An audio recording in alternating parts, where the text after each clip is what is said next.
I was a functioning pill popper for probably 15 plus years.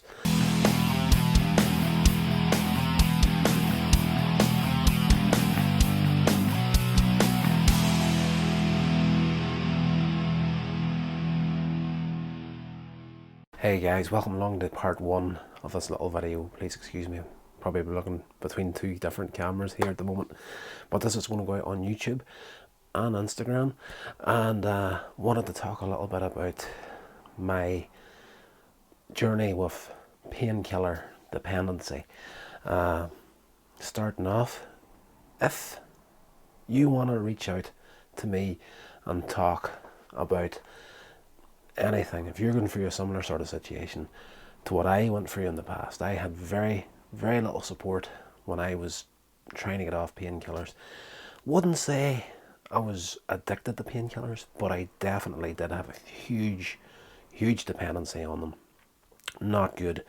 And I was a functioning pill popper for probably 15 plus years. And origin story of that is factory work, heavy work over a mess load of years. Actually wore a chunk out of a disc at the base of my back, just right down about here, and problem I'm always going to have. And technically, if I'm sitting down, I'm doing that disc damage. And went to the doctor, and of course got prescribed a pretty heavy painkiller, Lyrica, and went back to work after a few weeks off. Literally didn't have the recovery time that I really would have needed before I went back to work, but went back onto the heavy work again, and a few weeks down the line hurt the back again. Back to the doctor and up the prescription.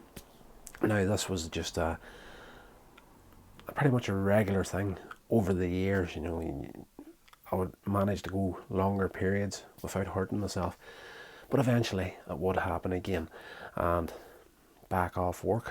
And you know, over the years, I would say in sick time, I have probably been off work close to a year altogether with this problem.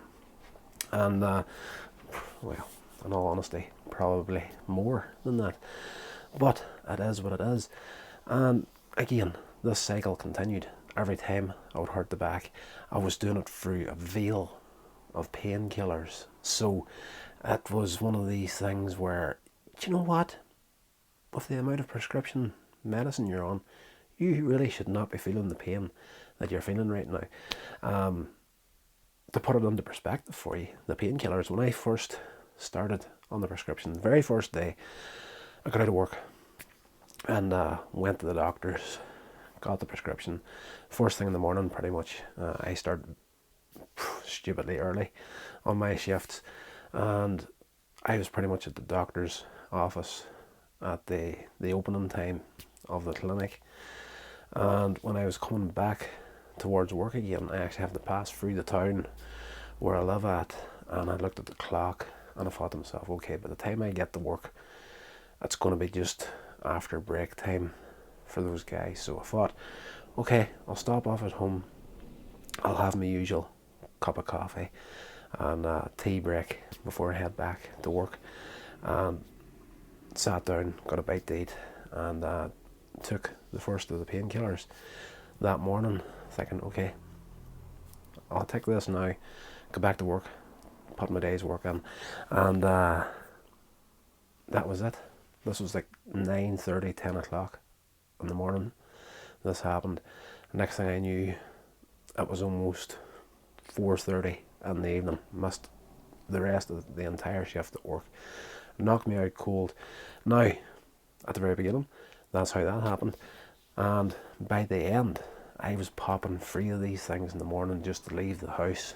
And the turnaround point for me was one weekend where I ran out of the prescription, and within a day I was up the walls, ready to fight with my own shadow.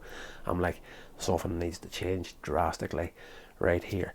And that was kind of the turning around point, the first turnaround point for me. The second one was, if you're familiar with the show Comic Book Men,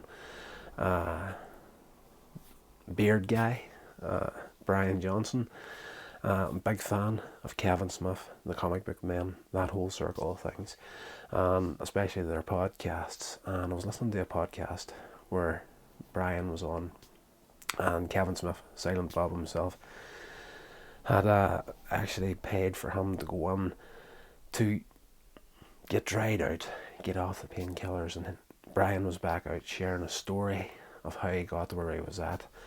And it was scary, because seeing or hearing that interview, I was kind of seeing myself 10 or 15 years down the line. He was on prescription painkillers, medication for a knee injury, and eventually he had to get the surgery. And when he came out the other side of it, they couldn't actually control his pain properly because his body was too used to a crap load of extra medication. And I'm thinking, what have I ever needed an operation on this back? How am I going to fare with it? So that started out the journey of getting off the painkillers. Now I'm going to be coming up on the 4-year anniversary at the start of next month of actually been off painkillers, but I took a full 1.5 years previous to that, so I'm coming up on a 5.5 year journey here at the moment. 4 years off, 5.5 years of actually trying. So what I want to do with this little series of videos here is to give you guys something that I didn't have whenever I started on the journey of trying to get off pain medication, and that is some support. I had very, very little support. There's only one of my friends that actually was there throughout the entire thing. Gillian, you're an absolute legend. And of course, my pen pal in America give me some support here and there, some kind words. But up to this point, I've been a very closed book about a lot of things, but not this. I was pretty open on the fact that I was struggling with this sort of thing. And in the next video, I'm going to go into a little bit of detail of what that 1.5 years was like of actually trying to get off this stuff. So if this hit home with you, if you're in a similar situation to that and you need someone to talk to, feel free to message me wherever you see this video, whether it be Facebook, YouTube, Instagram. Feel free to send me a message, just so you can talk to someone that's been through a similar situation to yourself. There is the email, here'syourders@gmail.com. Jump on there with the tagline, prescription painkillers. I'll know what you're talking about, and I'll gladly share back and forth with you to try and help you through this. This is one of these things where you're going to need a lot of support and to get yourself through it. And I would like to reach out and offer the hand of support for you guys. So if you're having problems, head up that email, and definitely subscribe to me on YouTube or wherever else you're seeing this here, and join me on the journey.